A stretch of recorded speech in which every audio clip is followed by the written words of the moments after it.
Swayam Prabha. Digital India. Educated India.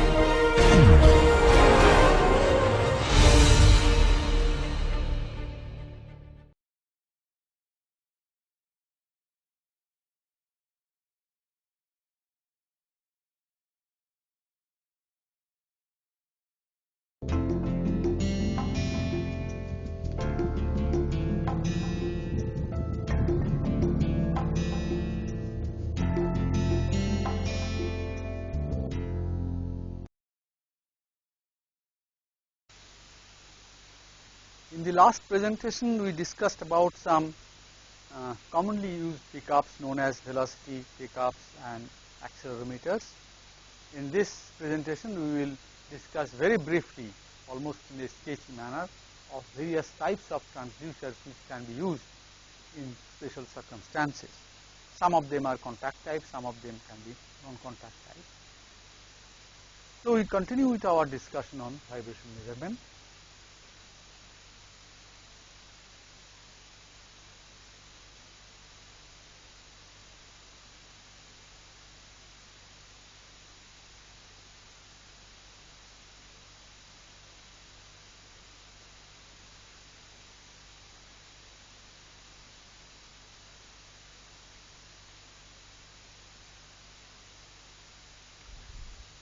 First, I think let us take a non-contact type pickup based on electromagnetic induction.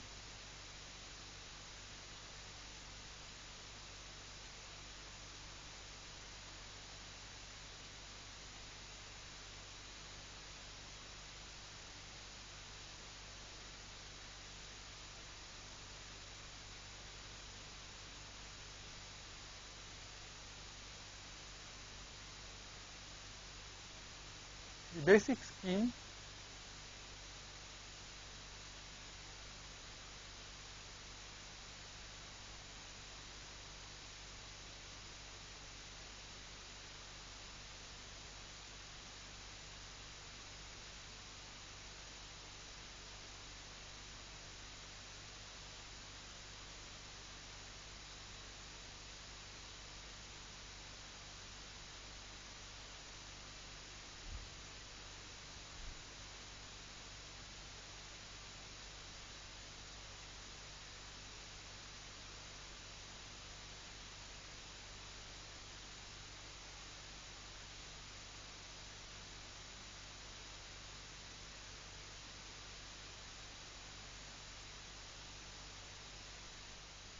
so this is the coil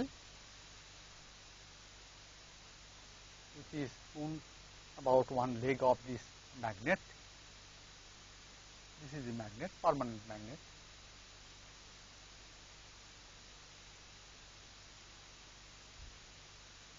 This is the vibrating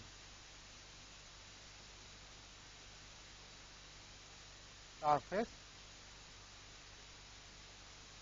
It has to be ferromagnetic.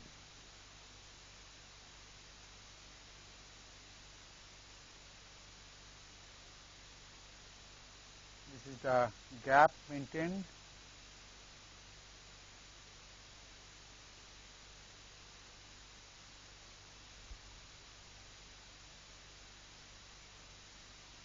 And this is vibrating.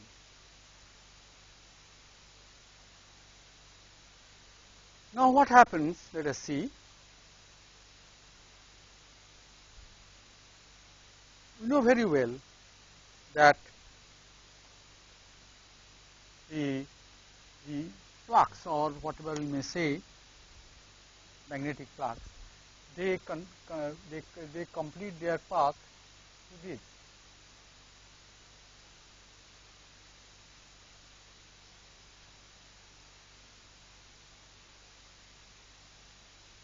Like that.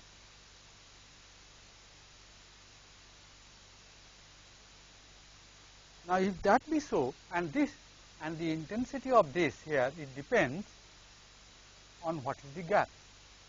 So, as the gap fluctuates, what happens? The flux changes. And since this coil is there, and we know from the basic theory of electromagnetic induction that when the flux inside a coil fluctuates or changes with time, a voltage is developed. So that means what we will get? We will get a voltage generated here, and this voltage we know is given by, that means the number of turns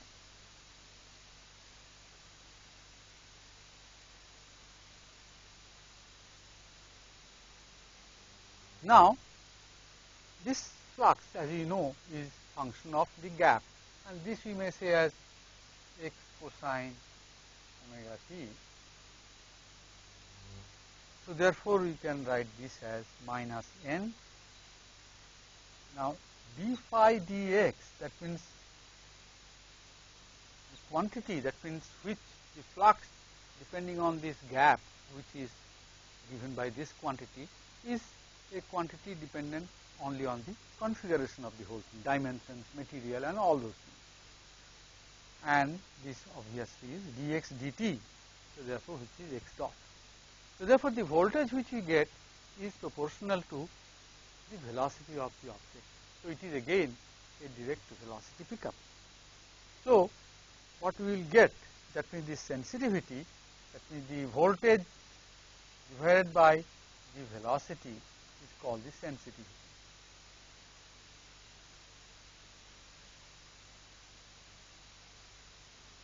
And we may use some unit like say millivolt per centimeter per second.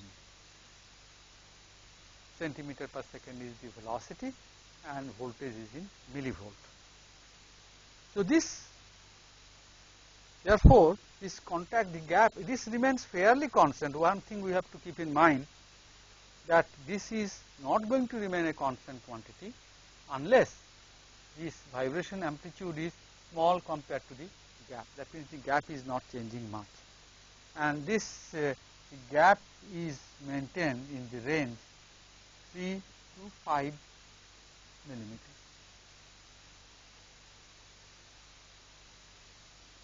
And the amplitude of vibration x is a small fraction of gap.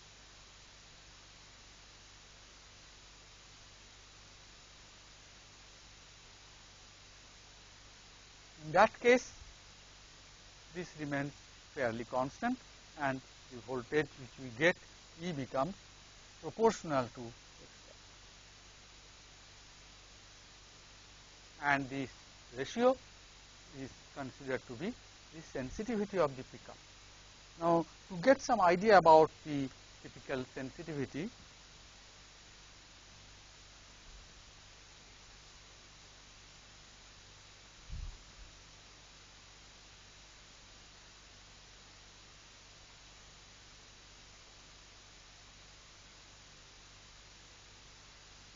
we plot the sensitivity in millivolt per centimeter per second unit. So this is 0, 4, 8, 1, I think.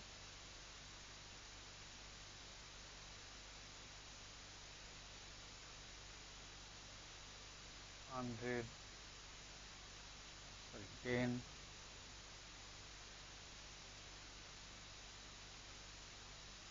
then this will be 100. This will be sensitivity in millivolts.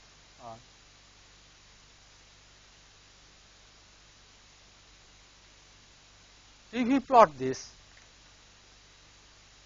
what we will get, something like this.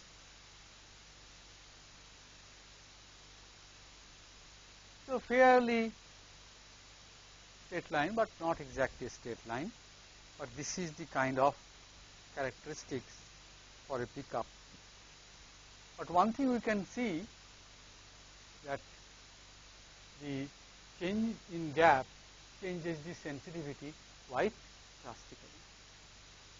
So what we will get, that here, unless the vibration is extremely small, but normal case, then you will find that this is not exactly a constant, and therefore we cannot say E will be proportional to x dot. That means what? It introduces certain amount of nonlinearity, because this itself is a function of x, not a constant. So E cannot be a linear function of x dot. So it will be nonlinearity will be introduced. There will be certain amount of distortion of the shape of the waveform, what we will get here, and the actual vibration, they will not match exactly. Now again another point we have to keep in mind using ferromagnetic pickup, that here this material will have to be a ferromagnetic material. There can be an object, there can be an object which is vibrating and we want to measure its vibration, but it is not made of ferromagnetic material. In such case, what we do, try to solve the problem by this technique. So if this is the material which is not a ferromagnetic material, say plastic or brass or something, it's not steel kind of thing, then what we do, we attach a ferromagnetic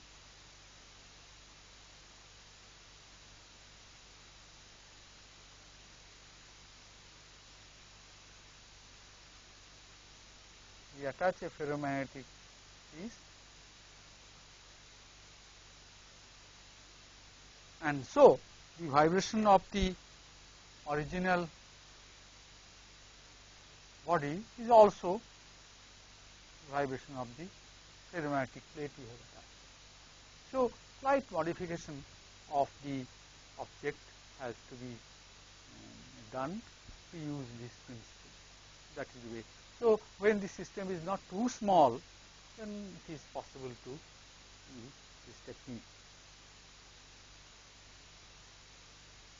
Next type of vibration pickup which you can use is based on a phenomena which we call magnetostriction, and these pickups are called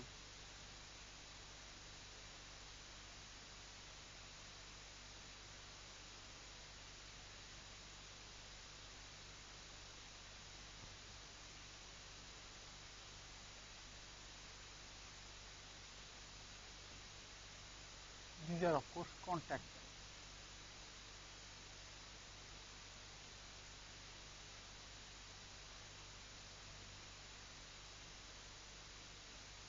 What is magnetostriction? I hope it's all known to you, but I will give a very quick reference.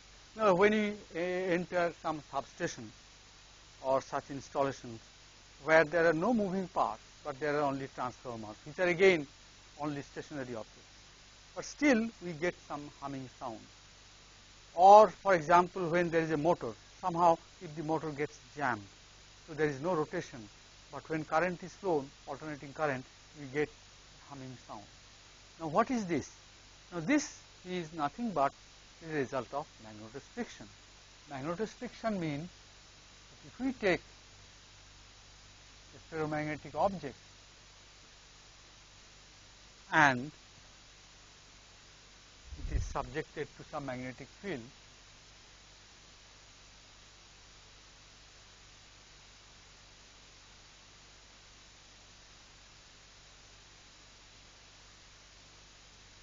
so when a current is passed,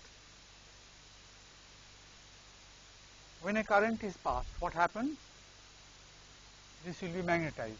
So what may happen? This length of this object may undergo a small change. Now this delta by L, coefficient of magnetostriction, L being the length of the object, as a function of the magnetic field,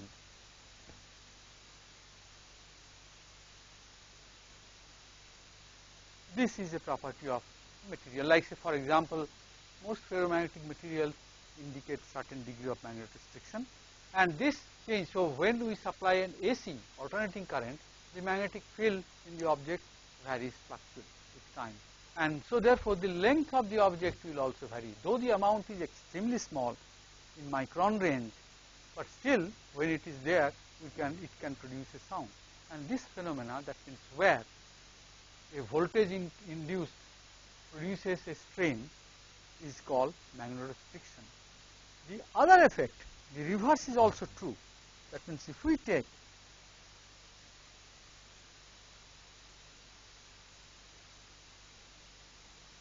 a magnetostrictive object and try to apply some force or stress and change the length,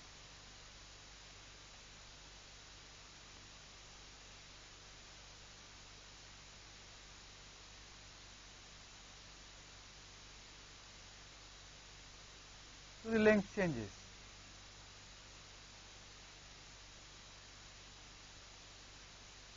So this will then generate, if there is a, then it will generate some magnetic field.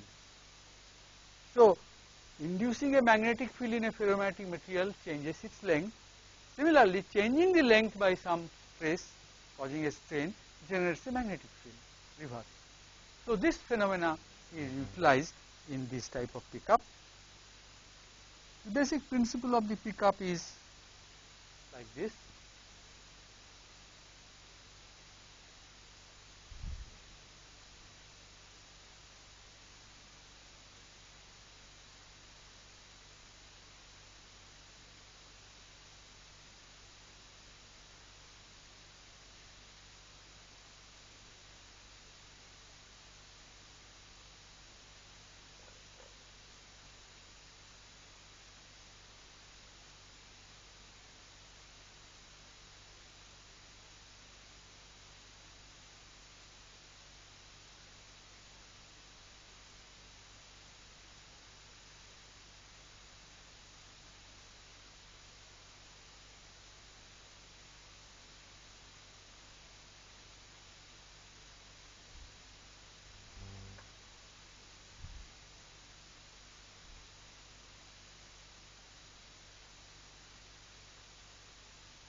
This end is subjected to vibration. This is the magnetostrictive material, where this is the south pole, this is the north pole, or that means this is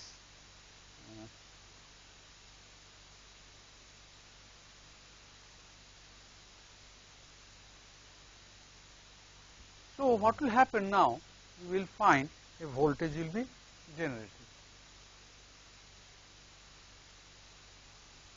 Now, if we consider this magnetostrictive material, this magnet,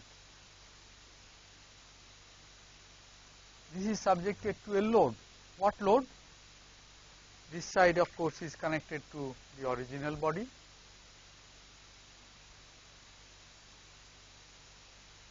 and the other side is connected to this seismic mass. So this will be subjected to stress due to the inertial loading of this mass.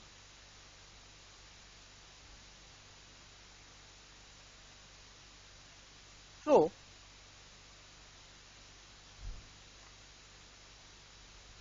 if it is a cyclic or periodic phenomena, then the flux here will fluctuate, because this stress will produce some extra flux due to magnetostrictive effect, as I have mentioned. Therefore, d phi dt, which is going to generate this voltage, will be proportional, is equal to d, and phi, which is a function of sigma. Now, how much is sigma? Sigma is equal to the force by area. How much is this force? Force is mass into x2 dot divided by area.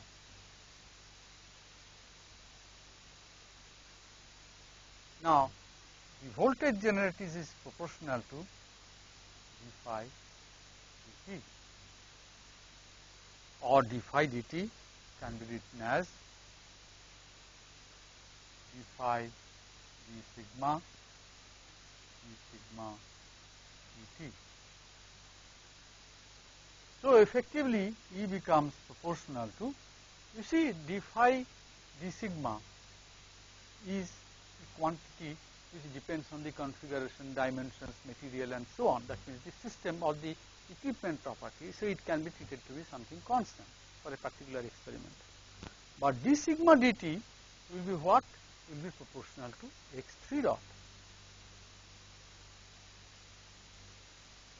So, therefore, the voltage what we get here is proportional to the jerk or the rate of change of acceleration, which of course can be integrated electronically, and output can be either acceleration, velocity or displacement, whatever we want.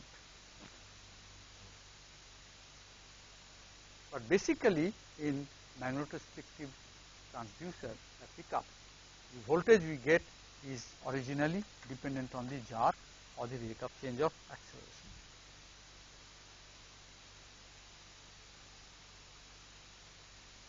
The kind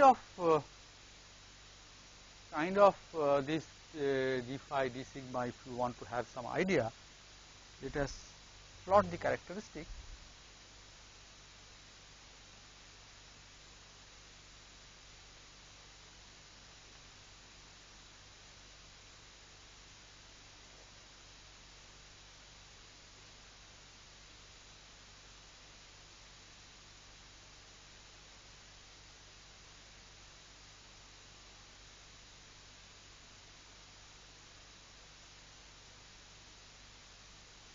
So, the nature of the curve will be generally something like, so only a small range where we may treat is to be approximately linear.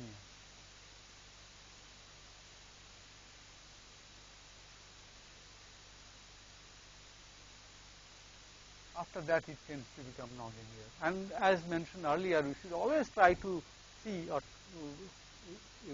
try to get or achieve linear characteristics. If in a particular case, if you want to do, this is the general thing,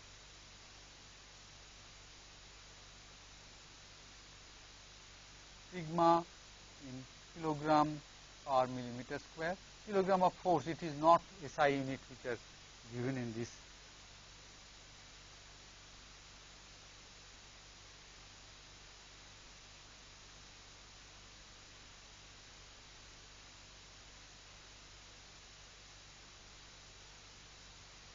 And this is the change in induction.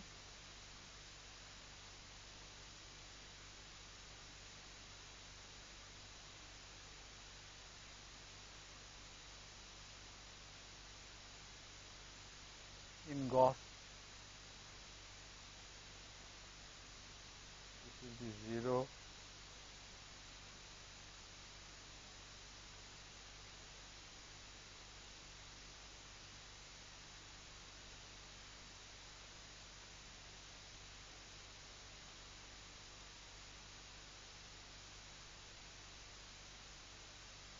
Like this, and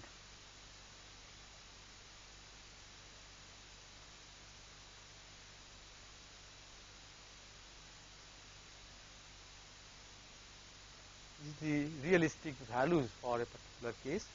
So, you can see that operating range could be very easily this.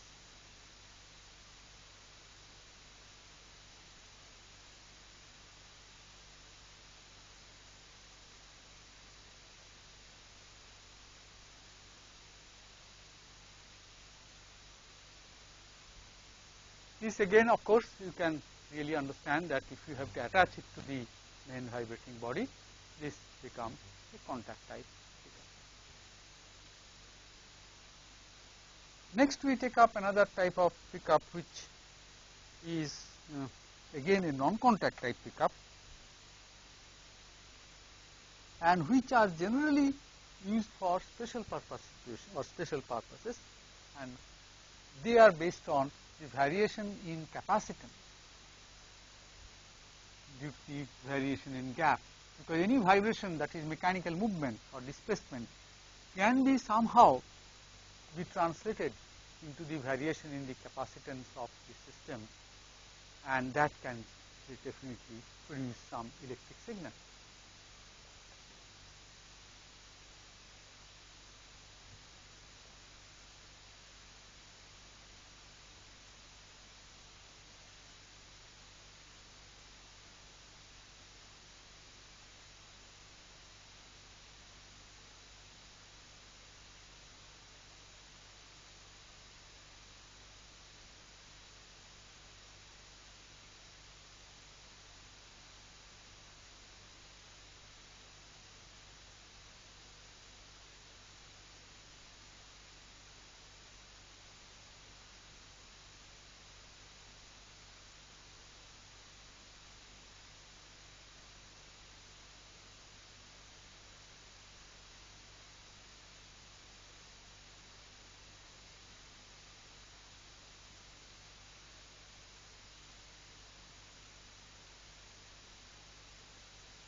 The basic principle, as you can see, is very simple.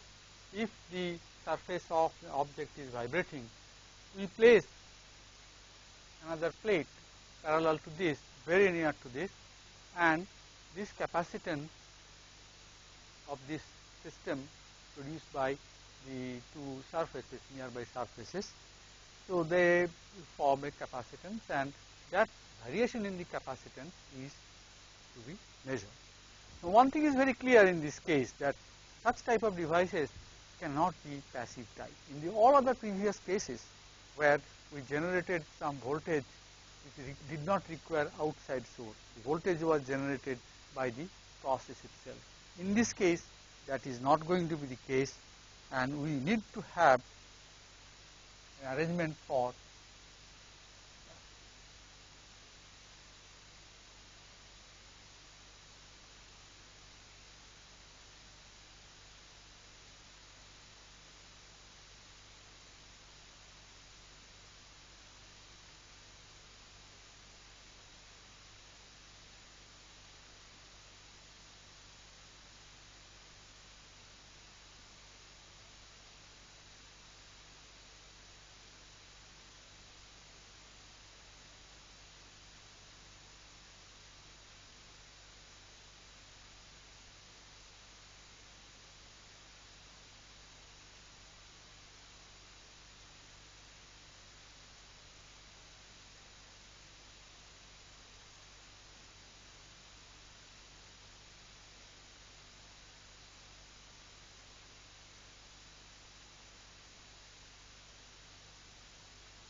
So, the circuitry which has to be used, the basic principle looks like this, that we have to supply a bias voltage through the DC source, which is connected across this gap with the help of a very high resistance 10⁻⁶.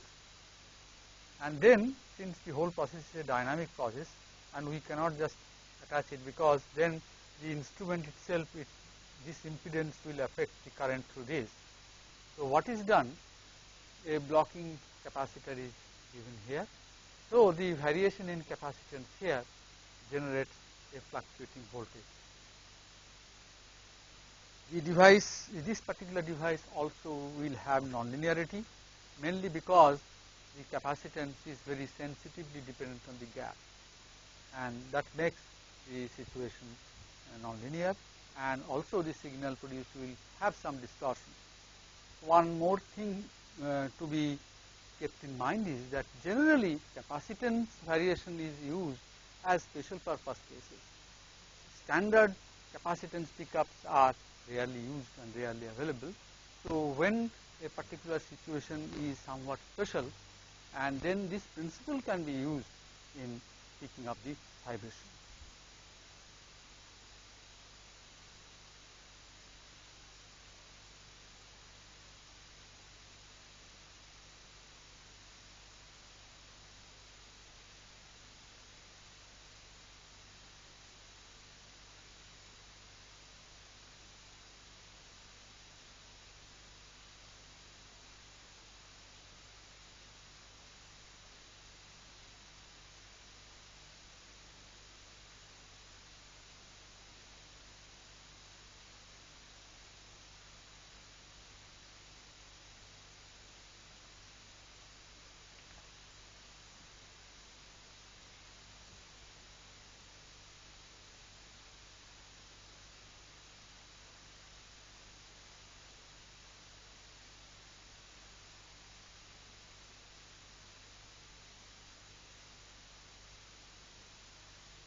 So, the next type of pickup is based on mutual inductance, and which is also again a non-contact pickup.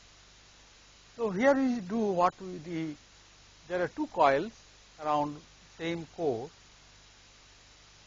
One is primary coil and other is secondary coil, and if we can, and we also pass a primary coil current IP, so that a field is established.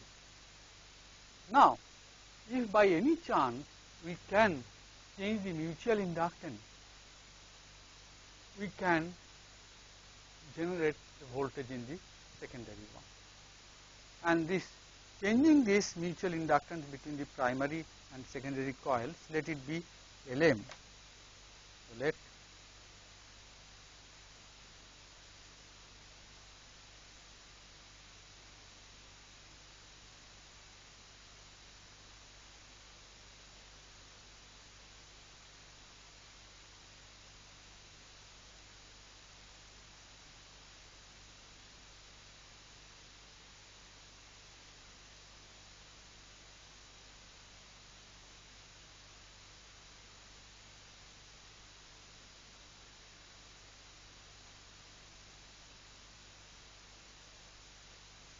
if Lm be the mutual inductance, then the voltage which you will be able to generate will be equal to mutual inductance omega to IP, where IP is a high frequency primary coil current whose frequency is omega. So this is not a DC, actually it is a very high frequency current to the primary coil whose frequency is omega. In that case, if the mutual inductance be Lm, the voltage generated here will be E. Now what happens? This gap, which is a metal, and due to the eddy current which are generated here, it produces an effect which changes the Lm. So what will happen is interesting, that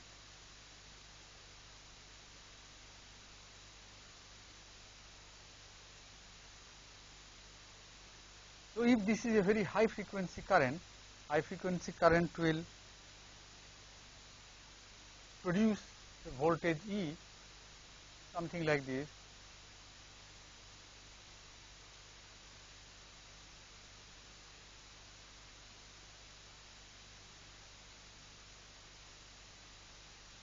Now this fluctuation is because the mutual inductance is varying due to the variation of this. Therefore, this modulated output which you are getting, if you demodulate it, you will get a fluctuation like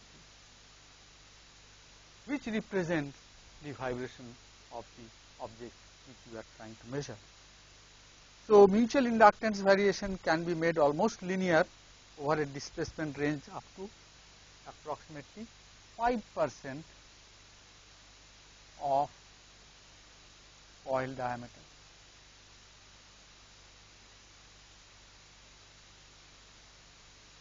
If the amplitude of vibration is kept within 5% of the coil diameter, then the mutual inductance variation can be made approximately linear or approximately proportional to the displacement or the gap.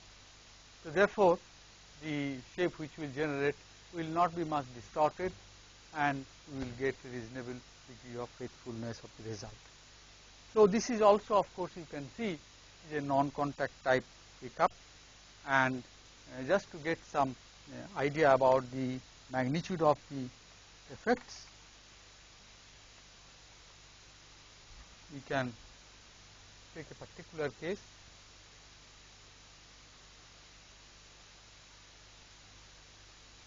The distance or gap in percent of coil diameter.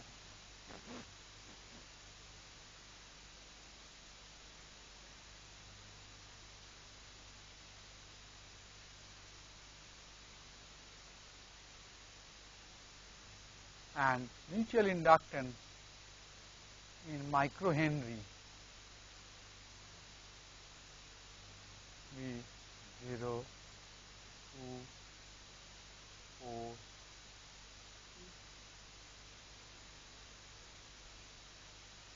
or rather I will not use this, let us put somewhat smaller scale, say it is 1, 2, 3, 4, 5.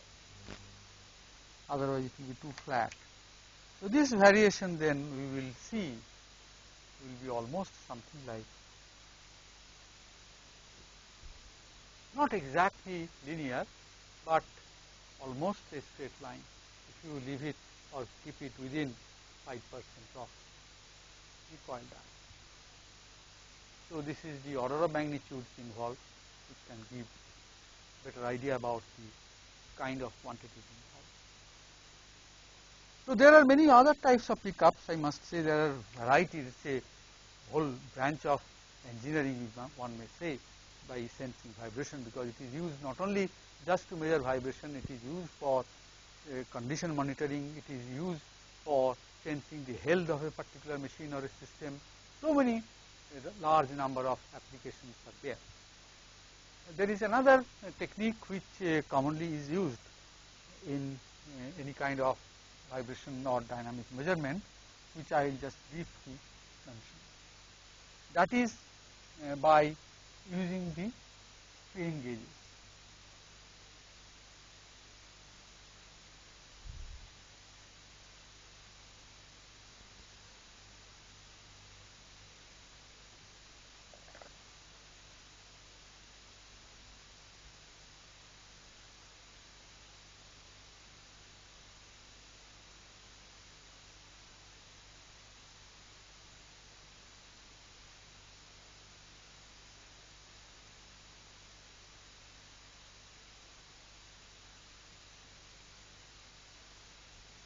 Now I think again what is a strain gauge etc. are known, but even then I will just give a very quick overview. A strain gauge is a very small, maybe 1 centimeter by fraction of a centimeter long, a paper strip kind of thing, in which is embedded a very thin wire.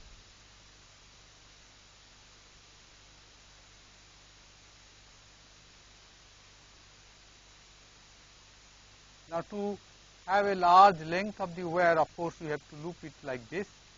So the total length of the wire is very large and the resistance is measurable, but the overall dimension of this is small. Now what happens if we stick this or glue it to a surface which undergoes extension or something? Suppose if there is a strain or stress, whatever may be in this direction, then what will happen? The total length of the wire will increase by strain, and as a result it will cause a change in the resistance. So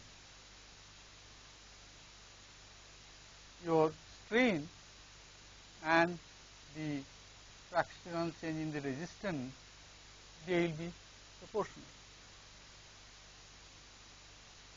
So therefore this quantity, that means change in resistance as a fraction of its resistance by strain, is something called gauge factor.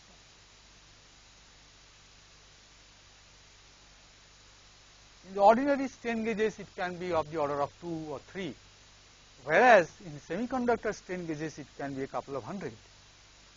Anyhow, now this change in thing, that means it is very suitable for measuring strain. So let us see how we can use it. If we have to measure the vibration, say, of a cantilever beam, as an example.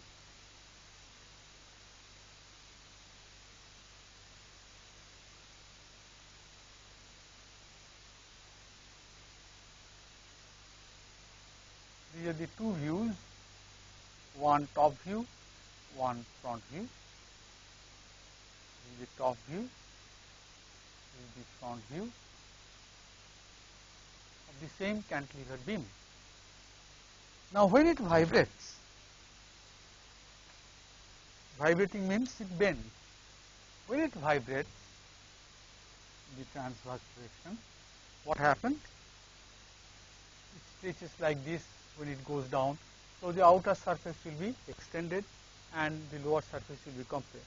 Similarly, in its upward half cycle, this will be subjected to tension and this will be subjected to compression.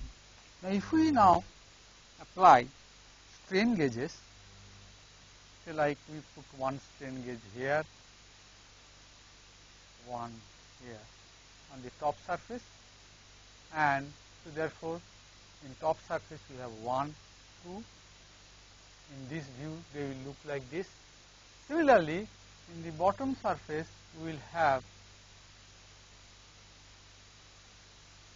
3 and 4.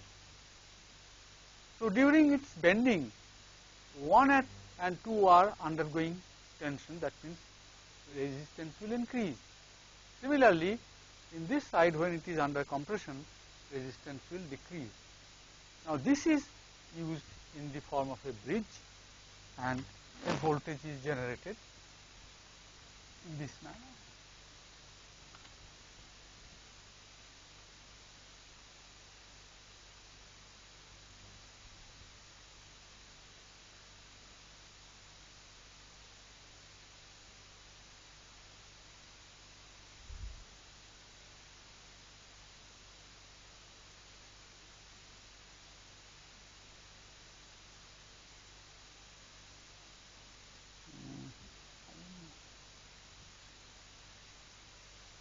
Now resistances or the strain gauges I am representing like this.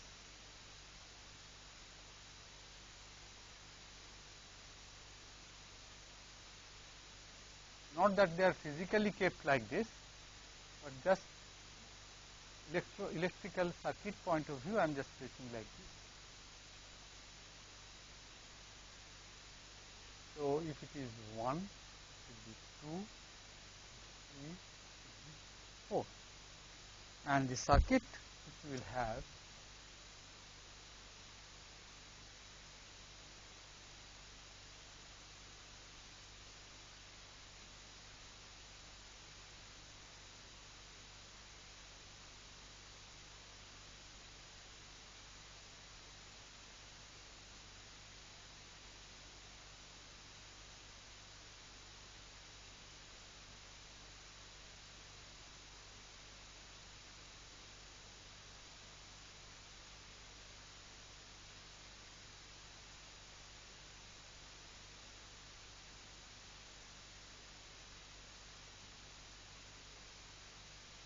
this kind of arrangement, that means which is called Wheatstone bridge.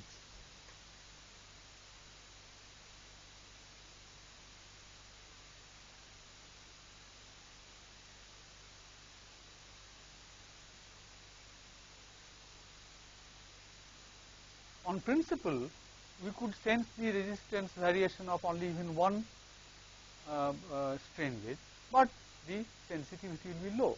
The sensitivity can be improved, or the electric signal generated can be made much more if we use the concept of a Wheatstone bridge, where this is strain gauge 1, this is strain gauge 2.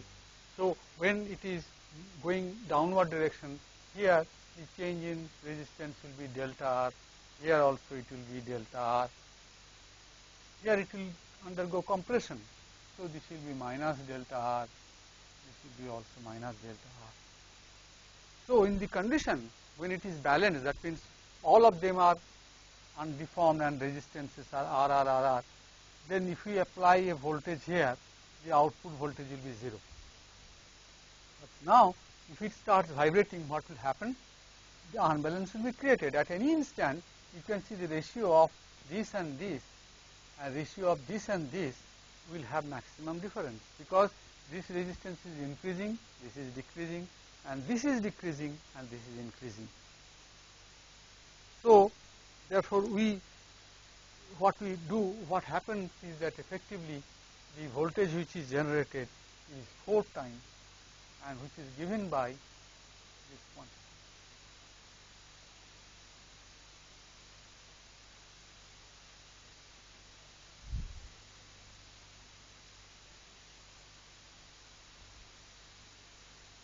And then this output can be taken to any recorder or oscilloscope and can be studied, and